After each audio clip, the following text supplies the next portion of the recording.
Actually normally तो यही होता है कि सारे जितने भी न्यूज़ चैनल हैं या जितने भी न्यूज़पेपर हैं, चीज़ें हैं, वो आपके लिए एक जो है क्या नाम है बता रहे हैं मीन राशि वाले, सिंह राशि वाले, वृषभ राशि वाले, ये हो रहा है, ये ऐसा हो रहा है, ये ऐसे हो रहा है।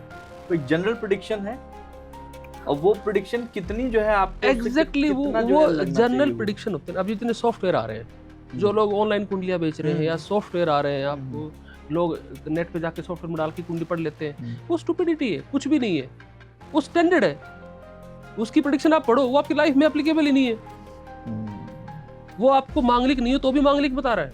तो आपके हिसाब से ज्योतिषाचार्य हैं, उन वो एस्ट्रोलॉजर उनको बोला ही वो यही होता है कि वे भविष्य बता पाएंगे। नॉर्मली तो सर जो नहीं जाते नहीं हैं नहीं नहीं नहीं तो भविष्य सर, देखो, कोई किसी का भविष्य नहीं बता सकता। अच्छा ठीक है। आप समझिए एक चीज हाँ, को, हाँ, नीति ने ऐसा कुछ नहीं किया। मैंने एक बात कही थी ना आपको कि ऋषि बताते क्यों नहीं थे। हाँ, हाँ, ऋषि इसलिए नहीं बताते थे, वो कहते थे देखो हम तुम्हारी और प्रकृति के जो कर्म है ना के बीच में नहीं आएंगे। हाँ, अच्छा ठीक आपका है। झगड़ा होना है किसी के हाँ। साथ और ऋषि जी आपको ऋषि बोलेंगे कि आप एक काम करना, आज आप घर से मत निकलना, आपका झगड़ा हो जाएगा। तो झगड़ा किसी कर्म को रिपे करना था, वो एक कोई कर्म किया गया था, उसका भुगतान था। ऋषि ने बोला नहीं, तो आप सफर करोगे। आपने प्रकृति के नियम में बाधा डाली है, प्रकृति उसको पनिश करने वाली थी और आपने उसको गाइड किया। तो ऐसे तो जितने आपको सबसे बड़ी बात बताऊं, जितने एस्ट्रोलॉजर बता रहे हैं ना आपको, ये जो बड़े बड़े उपाय बताते हैं, ये कर लो वो कर लो, सिंपल सा एक तरीका है। 99.99 एस्ट्रोलॉजर दुखी हैं, परेशान हैं, कोर्ट केसेस में हैं, बीमारियों में हैं, डिस्प्यूट में फंसे हुए हैं। उनके साथ इतनी प्रॉब्लम्स हैं, इतने इतने नग पहन के बैठे हुए हैं, गले में सब कुछ पहन, कुछ भी नहीं है, कंप्लीटली शो ऑफ होता है, कुछ भी नहीं है। मैं बता रहा हूँ, मैंने पहले भी बोला था ये चीज, मैं कुछ नहीं पहनता। जो मेरे को जानते हैं उन्हें पता है, मैं कभी कुछ नहीं पहनता और पहनने के लिए कहते भी नहीं। मैं रेमेडी पर कभी नेक्स्ट पॉडकास्ट दूंगा मैं, रेमेडीज का ट्रूथ क्या है। तो ये जो अब शनि गोचर करेगा, तो शनि की जो दृष्टि है, अब 3 दृष्टियां शनि की मानी जाती है। 7th दृष्टि है वो सभी की कॉमन है, ठीक है। 3 ग्रह हैं जिनकी स्पेशल एस्पेक्ट होते हैं, विशेष दृष्टियां होती हैं, बृहस्पति, मंगल और शनि। शनि की तीसरी दृष्टि क्या करती है? शनि की जहां भी तीसरी दृष्टि पड़ेगी, उस एरिया में आपको हद से ज्यादा मेहनत करना पड़ेगा, अपने आप को झोंकना पड़ेगा आपको, तब आपको रिजल्ट आएगा, आप चाहो या ना चाहो। फॉर एग्जाम्पल, आपका मेष लगन है और मान लो शनि आपके मेष लगन में बैठा हुआ, लगन में तीसरे पे दृष्टि डाल रहे हैं, आपको आपकी जॉब ऐसी रहेगी, आप सेल्स मार्केटिंग में या लोकल में घूमते रहोगे बाइक पे, आप गर्मी में सर्दी में घूमते रहोगे। आप सोचोगे ना नहीं मैं बैठ जाता हूँ, आप बैठ नहीं पाओगे, आप रोओगे, फिर भी आप काम करोगे, करना पड़ेगा आपको। ये शनि की 3rd एस्पेक्ट है। 7th एस्पेक्ट ज्यादा दिक्कत नहीं देता। 7th एस्पेक्ट शनि का क्या करता है, आपके ही किए हुए पाप कर्म को आपके सामने ला देता है। उदाहरण के लिए, अब किसी का पाइसिस लगन है, ठीक है, या मान लो मेष लगन लगा लो, सिंपल समझने के लिए पाइसिस है, शनि अपनी 7वीं दृष्टि डालेगा छठे घर पे।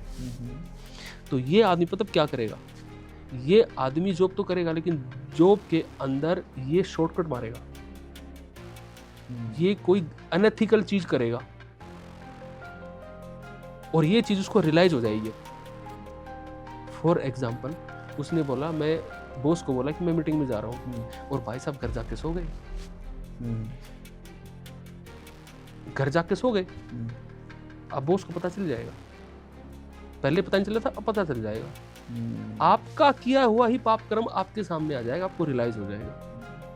जो पूर्व जन्म की चीजें होती हैं, क्या वो भी जो है, जो आप पूर्व जन्म में विश्वास करते हैं, वो चीजें हैं? ज्योतिष और सनातन का फाउंडेशन यही है, पूर्व जन्म। अगर पूर्व जन्म में आपका भरोसा नहीं है, तो आप ज्योतिष और सनातन सब कुछ छोड़ के भूल जाइए, यही उसका कोर है, यही उसका डीएनए है। ठीक है, तो उसमें जो कुछ भी है, वो चीज जैसे आपकी कुंडली बनती है, वो चीज उसकी शुरुआत वहां से खत्म होकर जो शुरुआत होती है, वो है हम लोग वो चीजें हैं। एग्जैक्टली। देखो कुंडली क्या है, पहले कुंडली को समझो। शनि को तो बाद में समझना। कुंडली क्या होती है, आप जब भी आप इस जन्म में जी रहे हो, ठीक है, तो जो अभी आपके दिमाग में जो विचार है, आपका जो बिहेवियरल पैटर्न है, आप किस तरह व्यवहार करते हैं, किस तरह बोलते हैं, आपने लाइफ में क्या एक्सपीरियंसेस लिए हैं, जब आपका डेथ होगा तो आपकी जो मनोदशा होगी डेथ के टाइम, आप बीमारी से गए, आप एक्सीडेंट में गए, आप सोते सोते चले गए, जो लास्ट मोमेंट पे आपकी मनोदशा है, जो स्टेट ऑफ कॉन्शियसनेस है, तो वो जब आपका डेथ होगा तो ऐसा नहीं होता कि आपकी, जो लोग कहते हैं ना कि आपका डेथ हुआ तो आपको तुरंत नया बर्थ मिल गया, नहीं। सोल की अपनी क्वालिटी होती है, उसके हिसाब से हो सकता है सोल को 4 महीने लगे, 6 महीने लगे, साल, 10 साल, 100 साल, 200 साल, 500 साल, जब तक उसको उसकी क्वालिटी का गर्भ उपलब्ध नहीं होगा उस सोल को, तब तक वो प्रकट नहीं हो पाएगी। तो वो क्वालिटी का मैं मतलब ओशो का एग्जांपल देता हूँ। हाँ। मैं मृत्यु सिखाता हूँ, ओशो ने क्या लिखा है, हाँ। हिटलर का एग्जांपल दिया उन्होंने, हाँ। और एक ले लो स्वामी विवेकानंद का। ठीक है। हिटलर ने कितने अत्याचार किए हैं, कितना लोगों का खून बहाया, कितने पाप कर्म किए। ठीक है। आपको लगता है कि वो तुरंत मर गया और तुरंत किसी सामान्य घर में चला गया? नहीं, वो सोल अभी नहीं आ सकती।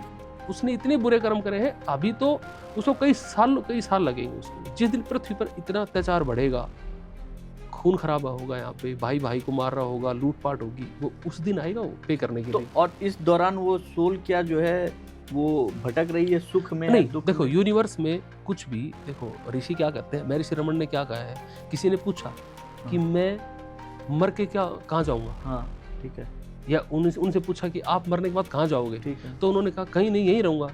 हाँ। कोई कहीं नहीं जाता। गौतम बुद्ध ने ये बात क्या कही, गौतम बुद्ध ने इसी बात को क्या कहा, उन्होंने निर्वाण कहा है।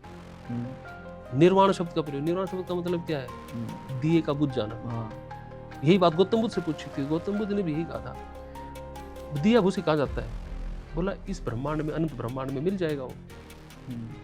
आप जो कोई क्वांटम फिजिक्स पढ़ता है ना, वो बताएगा कि क्या है, 5 एलिमेंट जब इकट्ठे होंगे तब आपकी आत्मा प्रकट होती है। ठीक बात है। सांख्य दर्शन में इसी को आप ले लो, पुरुष और प्रकृति। प्रकृति और पुरुष है ना, जब मिलते हैं तब मनुष्य पैदा होता है, तब आपकी आत्मा अपने आप को अभिव्यक्त करती है।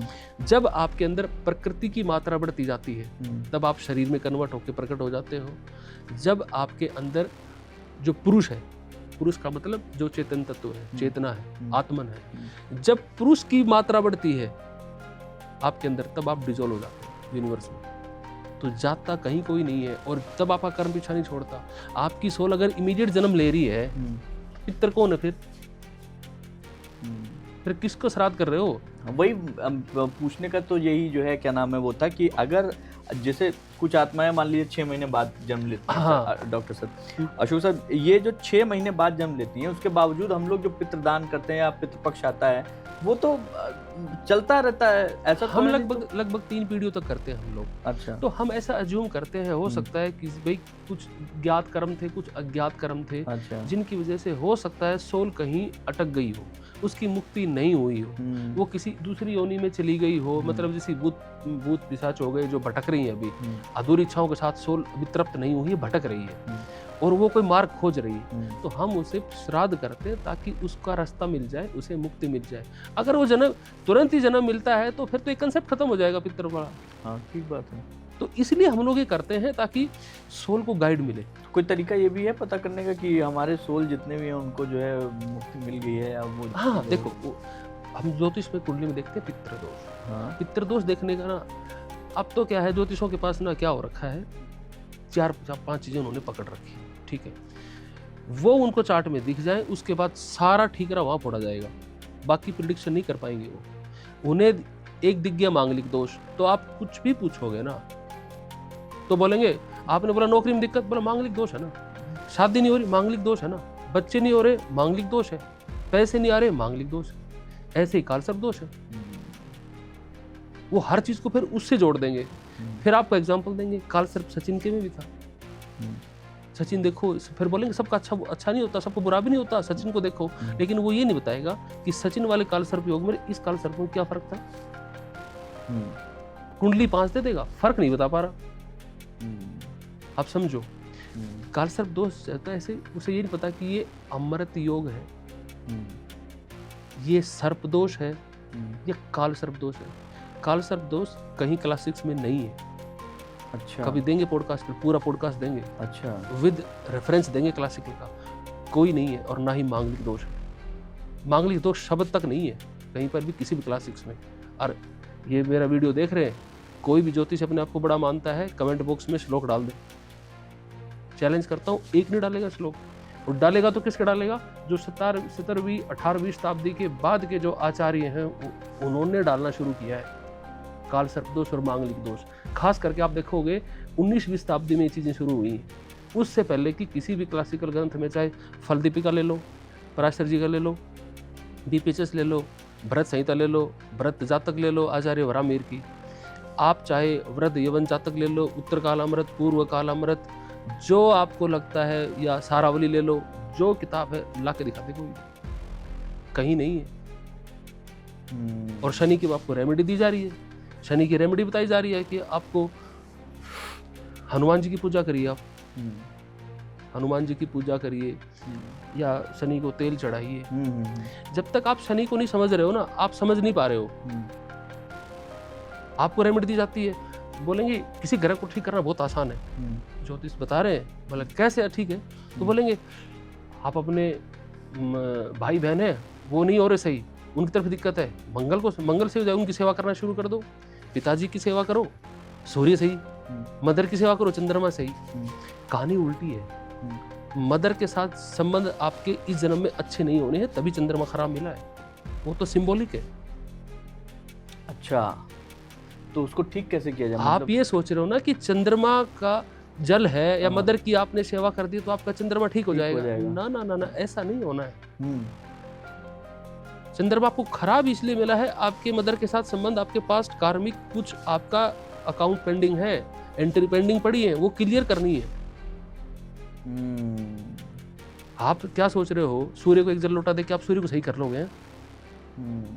इतना सस्ता होता है क्या? आप राहु के उपाय बांट रहे हो, बोला नीला वो ले लो, क्या बोलते हैं, टॉयलेट क्लीनर ले लो, शीट में डाल दो, राहु चुटकी में सही। बोला राहु बाथरूम है, उसका नीला रंग है, वाह क्या गजब रेमेडी है। बोला राहु आपका कंट्रोल हो जाएगा।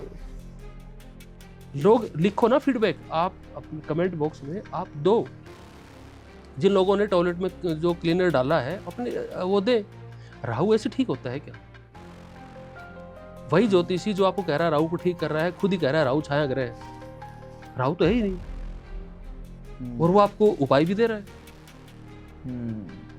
राहु केतु को समझो आप। शनि जो है, शनि पर हम बात कर रहे थे, तो थोड़ा सा शनि पे आ जाते हैं, वो फिर ना टॉपिक्स थोड़ा इधर उधर हो जाएंगे। शनि जो है, अभी देखो ट्रांजिट में महर्षि पराशर ने क्या लिखा है, मंगल शनि राहु केतु।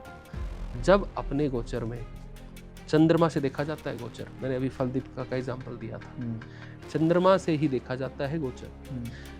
लोग तो जो असेंडेंट से दे रहे हैं उनको भगवान बचाए, और जो भी करें उनकी मर्जी, कुछ भी करें उसका कोई अर्थ नहीं है। तो चंद्रमा से जो गोचर देखा जाएगा, तो अपना जहाँ पर चंद्रमा है उससे आपका शनि 3, 6, 11 में गोचर कर रहा है तो शुभ है। अच्छा, अदरवाइज अशुभ है।